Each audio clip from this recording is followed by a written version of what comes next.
आज हम लोग एक नया टॉपिक पढ़ेंगे जिसका शीर्षक है मैं और हॉकी। हॉकी हमारे देश का राष्ट्रीय खेल है। इस खेल की ओलंपिक प्रतियोगिताओं में भारत प्रायः विजयी होता आया है।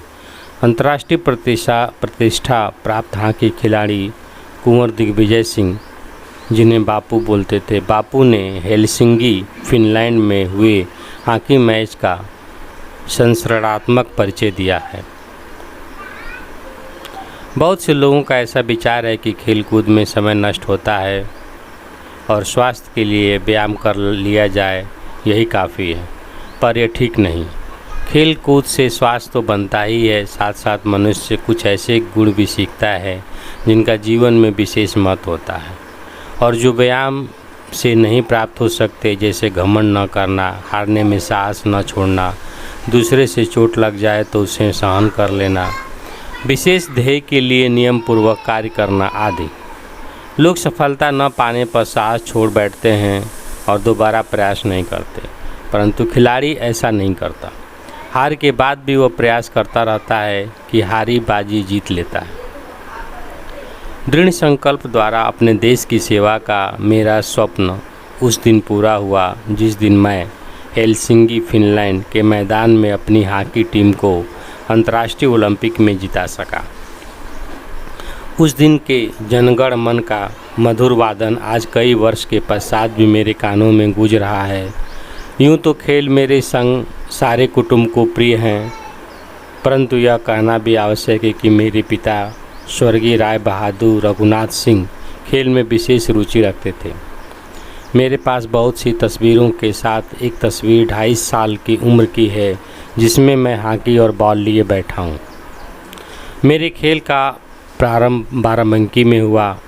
मेरे बड़ों का कहना है कि कमाई का काफ़ी पैसा मेरे घर के मोटर खाने का फाटक बनवाने में खर्च हुआ, क्योंकि वह हर महीने मेरी हॉकी की गेंद से टूटता था। कुछ ऐसा ही कहानी लखनऊ के कानीकुंज कॉलेज में छात्रावास की दीवारें भी कहती हैं। मुझे यह आज तक ठीक से याद है कि जब मैं बाराबंकी से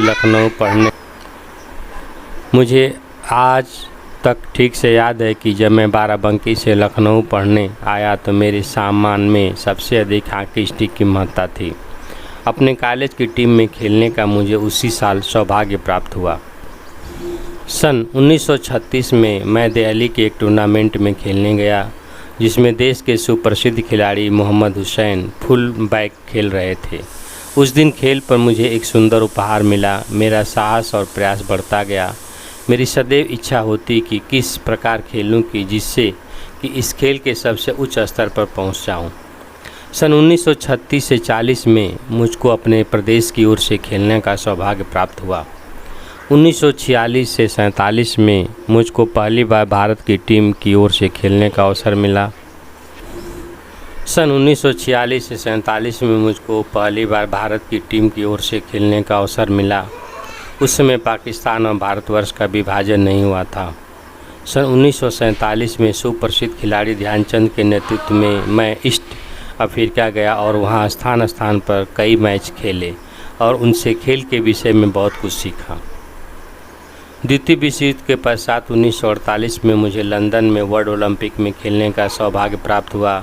इस खेल में पहली बार भारतवर्ष और इंग्लैंड दोनों ने अंतर्राष्ट्रीय हॉकी में भाग लिया। अब जब मैं यह लिख रहा हूँ तो मुझे ठीक से याद है कि लाखों की भीड़ में भारतवर्ष के थोड़े से आदमियों ने किस तरह से चीख कर अपने देश का साहस बढ़ाया था। खेल के शुरू होने के थोड़ी देर बाद जब भारतवर्ष के खिलाड़ी अच्छा खेलने लगे और उन्होंने इंग्लैंड के ऊपर 2 गोल दिए तो अंग्रेज जनता भी भारतीय टीम की हर चाल की सराहना करने लगी। खेल समाप्त होने पर हम लोगों को वहां से निकलने में 2 घंटे से ऊपर समय लगा। इतनी देर में वे लोग भारतीय टीम की प्रशंसा करते रहे और किसी ने हस्ताक्षर मांगे, किसी ने खाने पर तो किसी ने चाय पर आमंत्रित किया। सन 1952 में मेरी मनोकामना पूर्ण हुई। मेरे प्रयास और लगन को पुरस्कार मिला और मुझे भारतवर्ष की टीम का नेतृत्व करने का सुयोग मिला। इस बार ओलंपिक के खेल फिनलैंड की राजधानी हेलसिंकी में हुए। मैं एक अजीब परिस्थिति में था जहां एक ओर मेरी मनोकामना पूरी हुई, वहीं दूसरी ओर इतनी बड़ी जिम्मेदारी से मेरा जी घबराने लगा। परंतु अपने गुरुजनों का आशीर्वाद लेकर मैं लक्ष्य की ओर बढ़ा। कुछ दैनिक पत्रों ने यह घोषणा की कि शायद इस बार भारत विजेता न हो, पर इन बातों से हम लोगों का साहस न छूटा, लगन अवश्य बढ़ गई। हेलसिंकी में बड़ी ठंडक पड़ती है, इसलिए 20 दिन पहले हम लोगों की टीम डेनमार्क की राजधानी कोपेनहेगन पहुंच गई। डेनमार्क की राजधानी कोपेनहेगन पहुंच गई। इसके पश्चात हम लोग हेलसिंकी पहुंचे। इस देश में एक अजीब बात है, गर्मी में वहाँ 20 घंटे दिन रहता है और 4 घंटे थोड़ा सा अंधेरा और रात। इसके ठीक विपरीत यहाँ जाड़े में लंबी रातें और छोटे दिन होते हैं। हम लोगों को परिस्थितियों के अनुसार अपने आप को ढालने में कुछ समय लगा। सेमीफाइनल में भारत का सामना ब्रिटेन से हुआ। ब्रिटेन के 1 गोल के विरुद्ध भारत ने 3 गोल किए और वो विजयी घोषित हुआ। मुझे आज तक याद है कि सेमीफाइनल के बाद जो 2 दिन का अवकाश मुझे मिला वो किस तरह कटा, परंतु साहस और धैर्य ने साथ नहीं छोड़ा। फाइनल मैच में हमारी टीम का मुकाबला नीदरलैंड की टीम से हुआ। यद्यपि पहले से ही किसी के मन में संदेह नहीं रह गया था कि विजय श्री भारत को मिलेगी, तथापि नीदरलैंड की टीम ने प्रशंसनीय कौशल का प्रदर्शन किया। खेल आरंभ होने के 15 मिनट तक दोनों टीमें बराबर रहीं। इसके बाद हमारी टीम ने गोल करना शुरू किया और 15 मिनट के अंतराल पर उस पर 4 गोल किए। हाफ टाइम के बाद नीदरलैंड की टीम ने भी और चौकस खेल दिखाया और उसने 1 गोल भी किया, लेकिन इसके विरुद्ध हमारी टीम ने 2 गोल किए। इस तरह नीदरलैंड के 1 गोल के विरुद्ध उसे 6 गोल से हराया। प्रेक्षकों का कहना था कि हमारी विजय का सबसे कारण गेंद पर हमारा नियंत्रण था। हमारे खिलाड़ी गेंद को बस में करके उसे केवल ड्रिबल करते या पास देने में ही दक्ष नहीं थे, बल्कि दूसरों से प्राप्त गेंदों को वो भी बड़ी शीघ्रता कुशलता से अपने नियंत्रण में कर लेते थे। उनमें यह भी कौशल था कि बहुत संकुचित स्थान में गेंद के साथ पैंतरेबाजी दिखा सकते थे। तीसरी, हमारी टीम का हर खिलाड़ी अपने स्थान के महत्व को समझता था और उसे प्रतिरक्षा और आक्रमण के मौके की पूरी पहचान थी। जनगण मन हमेशा प्रिय होता है, पर उस दिन की बात और ही थी। आखिरकार वह दिन आया जब मैं विक्ट्री स्टैंड पर खड़ा हुआ।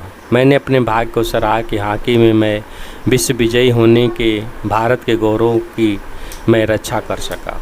उस दिन मुझे यह विश्वास हो गया कि यदि मनुष्य अपना धैर्य और साहस न छोड़े और निरंतर प्रयास करता रहे तो वह अपने लक्ष्य को प्राप्त कर सकता है। स्वदेश लौटने पर मुझे पद्मश्री की उपाधि मिली, जिसे मैं अपने जीवन की अमूल्य निधि मानता हूँ। बच्चों, इस प्रकार ये लेख समाप्त हुआ। अगला है, देखिए, इन्हीं के बारे में है, बापू के बारे में। बापू के नाम से प्रसिद्ध कुंवर दिग्विजय सिंह 2 फरवरी 1922 से 27 मार्च 1978 का जन्म बाराबंकी जनपद में हुआ। ये हॉकी के ख्याति प्राप्त खिलाड़ी रहे। दिग्विजय सिंह के नाम पर हजरतगंज लखनऊ में स्थित सेंट्रल स्टेडियम का नाम KD सिंह बाबू किया गया। अब उम्मीद है कि आप लोगों को समझ में आ गया होगा। एक बार वीडियो को अवश्य देखिएगा, सुनिएगा। धन्यवाद।